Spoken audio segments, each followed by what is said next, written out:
नमस्कार मित्रांनो, स्वागत आहे आमच्या या यूट्यूब चॅनलवर। आज आपण आषाढी एकादशी निमित्त पंढरपूरच्या विठुरायाबद्दल माहिती पाहणार आहोत, तर हा व्हिडिओ संपूर्ण पहा।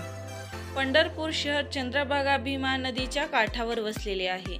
आषाढी व कार्तिकी एकादशी व्यतिरिक्त पंढरपुरात 12 महिने नेहमीच महाराष्ट्रातील व लगतच्या राज्यातून असंख्य संख्येने भाविक विठुरायाच्या दर्शनासाठी गर्दी करत असतात।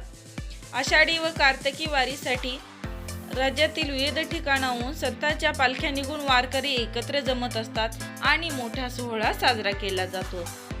तर होय मित्रांनो, पांडुरंग देव हे विठोबा भगवान विष्णूचे अवतार आहेत। त्यांचे मंदिर महाराष्ट्रातील पंढरपूर येथे आहे।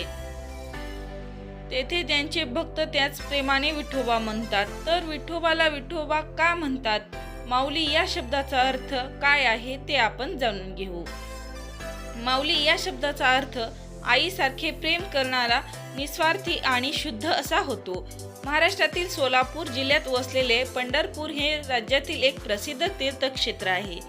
देशभरातून आध्यात्मिक शोधात वसलेले पर्यटकांना ते आकर्षित करते। तर मित्रांनो, माऊलीच्या पादस्पर्शना दर्शनासाठी सामान्य दिवशी 2 ते 3 तास लागतात आणि साप्ताहिक सुट्टी आणि एकादशीच्या दिवशी 4 ते 5 तास लागतात आणि यात्रेच्या दिवशी 24 ते 36 तास लागतात। पंढरपूर भारताची दक्षिण काशी असल्याने महाराष्ट्राचे कुलदैवत म्हणून प्रसिद्ध आहे। सोलापूर पासून पंढरपूर 72 किलोमीटर एवढ्या अंतरावर आहे।